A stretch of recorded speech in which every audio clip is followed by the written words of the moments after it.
Le saviez-vous?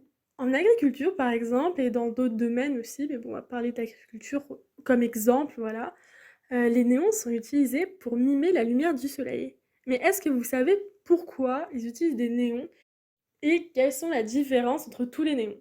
Alors en fait, certaines plantes poussent plus efficacement grâce à certaines longueurs d'onde. Donc en fait, chaque couleur a une longueur d'onde. La longueur d'onde du vert est différente de celle du rouge, qui est différente de celle du jaune, etc., etc.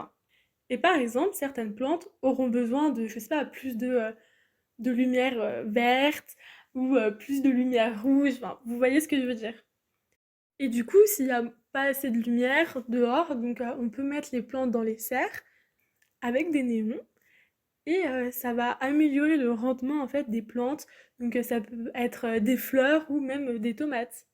Et c'est pour ça qu'en fait ça peut différer d'une plante à l'autre, pardon, parce que bah les tomates et je sais pas les tulipes, elles n'ont pas forcément besoin des mêmes longueurs d'onde pour pousser plus efficacement.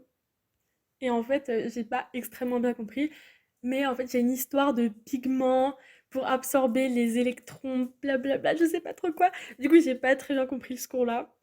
Mais bon, même si vous n'avez pas tous les détails, c'est quand même intéressant de savoir de petites choses comme ça. Du coup, voilà, c'est tout pour le saviez-vous du jour. N'hésitez pas à revenir demain pour un le saviez-vous quand même plus intéressant sur les substrats. Voilà, qu'est-ce qu'un substrat pour, enfin, les substrats pour les supports des plantes, etc. C'est super intéressant, je n'étais pas du tout au courant. Du coup, n'hésitez pas à revenir demain, à vous abonner, à lâcher un petit pouce bleu et puis à mettre un petit peu commentaire si vous êtes très gentil. Puis bah du coup, à demain pour un truc vraiment plus intéressant.